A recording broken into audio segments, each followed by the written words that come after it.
I've always had this slightly complicated relationship with Guild Wars 2. I liked it, I really did. I actually played it properly for a stretch, leveled a Silveri Elementalist all the way to 80 a couple of years back. And every time I came back to it, I think, this is a genuinely good game, why don't I play this more? And the answer was always the same. Everyone I knew played WoW. My whole guild was over there, all my friends were over there, so Guild Wars 2 ended up being the game I admired from a distance while I went back to the one all my people were in. So I'm not coming at this as some Guild Wars diehard. I'm coming at it as a WoW player who spent the last few years watching my own game do things I'm not thrilled about, while this other studio over the fence has been quietly doing a lot of stuff right. And last week, ArenaNet announced Guild Wars 3. So I want to talk about why that announcement and the studio behind it has got me thinking about what a good MMO studio even looks like in 2026. Let me start with what was actually announced, then get into why I think it matters. Guild Wars 3 was revealed at Summer Game Fest on the 5th of June. It's ArenaNet's first brand new game since Guild Wars 2 way back in 2012. It's coming to PC and, for the first time in the series' history, to PlayStation 5. The first beta is scheduled for the fall of 2027, so this is still a long way out, no full release date yet. The setting's interesting, it's a prequel set over 1,000 years before the original Guild Wars in Ore, back when the world was heading toward its very first Guild War. And there's a new momentum-based combat and movement system they're building around controller and keyboard alike. Here's the part that actually got my attention. In an interview with IGN during the reveal, studio head Colin Johanson talked about the business model. And he didn't hedge at all. No subscription, no battle pass, just the same buy-to-play model the series has run on for 2 decades, where you buy the game, you buy expansions if you feel like it, and that's the end of it.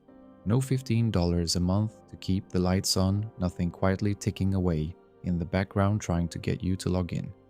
But it was how he framed it that really stuck with me. We start with player problems, and we make MMORPGs, so we start by asking, what are all the player problems and frustrations in the genre at this time? And back when we were making Guild Wars 1, one of the big ones was that every online game had a subscription fee.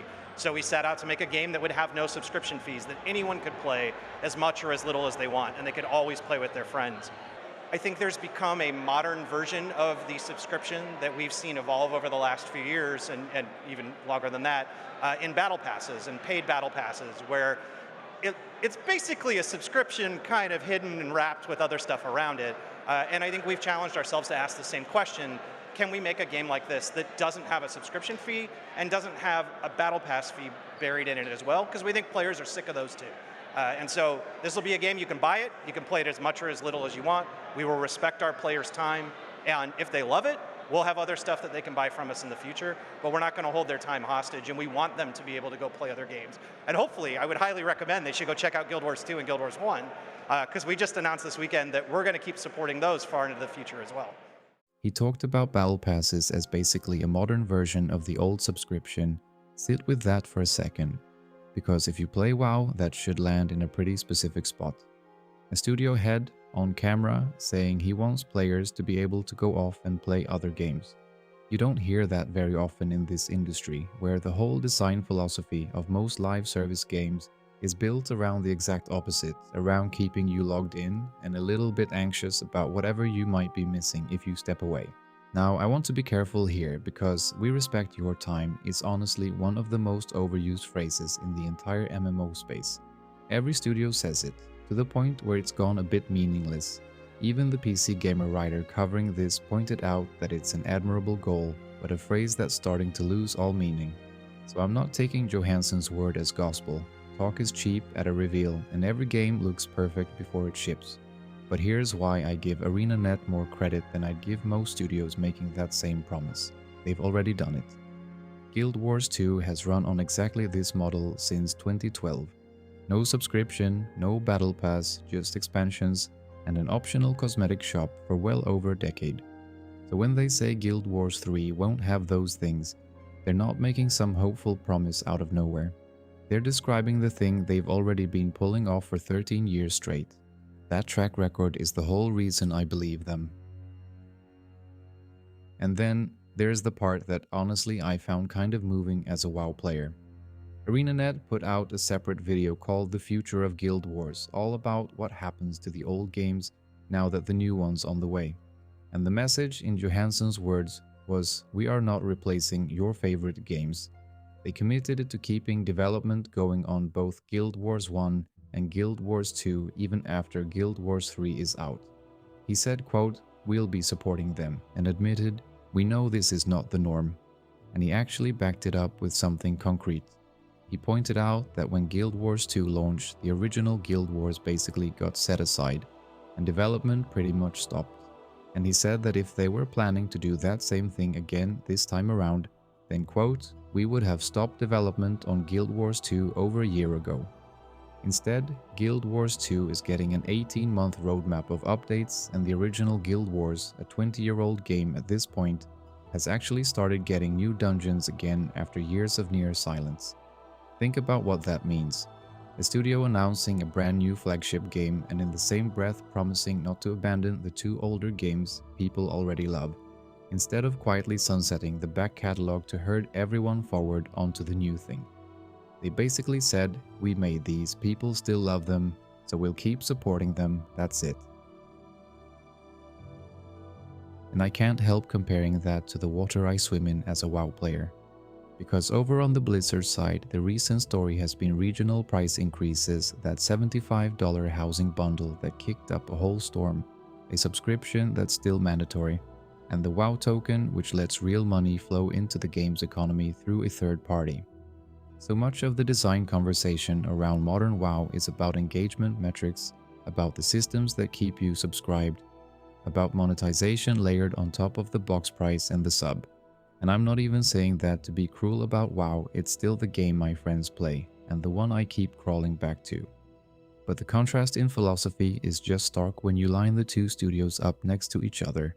One studio is basically telling you to stay subscribed, here's the next thing to grind, here's the shop. The other is telling you to buy it once, play it as much or as little as you want, go enjoy other games and come back whenever. As a 30-something with a job and not much free time, I know exactly which of those is built for someone like me. So is ArenaNet the only good MMO studio left right now? That's the spicy version of the question, and I'll be honest, I don't think it's quite that simple, and I don't want to pretend it is. ArenaNet has had some genuinely rough patches. They went through significant layoffs a few years back, and there were long stretches where Guild Wars 2 itself felt like it was coasting, where the content droughts were real and the community was pretty frustrated about it. And the cynical read on this whole "we'll keep supporting the old games" promise is that it could still quietly slide into maintenance mode anyway, which has happened to plenty of games that made noises like this. Plus, and this is the big one, nobody has actually played Guild Wars 3 yet.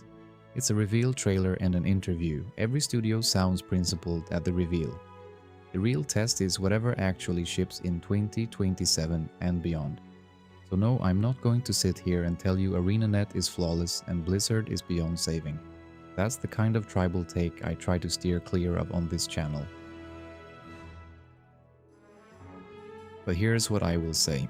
In a genre where almost everyone has drifted toward the subscription and the battle pass and the endless engagement loop, here's a studio that has, for 13 years, just quietly refused to play that game. And now they're making a brand new one and saying they're going to keep refusing. They're saying out loud that they want to respect your time. And unlike almost everyone else who trots that line out, they've got over a decade of actually living it to point back to. That's worth paying attention to. Not because Guild Wars 3 is somehow guaranteed to be great, it might not be, but because the values behind it are the ones a lot of us have been quietly wishing our own games would remember. And if Guild Wars 3 pulls it off with this model, no sub, no battle pass, respecting your time, keeping the old games alive, maybe that puts a bit of pressure on everyone else, maybe it reminds the bigger studios that there's another way to do this whole thing. I'd love that. Even with my heart still mostly back in Azeroth, I genuinely love for ArenaNet to walk into 2027 and prove the player-friendly model still wins, because that's good for all of us, WoW players included. Anyway, that's where my head's at. If you play Guild Wars or you used to, I'd love to hear what kept you there or what pulled you away. And if you're a WoW player like me peering over the fence at this announcement, I'm curious whether you see what I see, or whether you reckon I'm being too generous to a studio that hasn't actually shipped anything yet. Tell me in the comments, that's honestly the part of this I enjoy most. Thank you so much for watching. Until the next one, take care.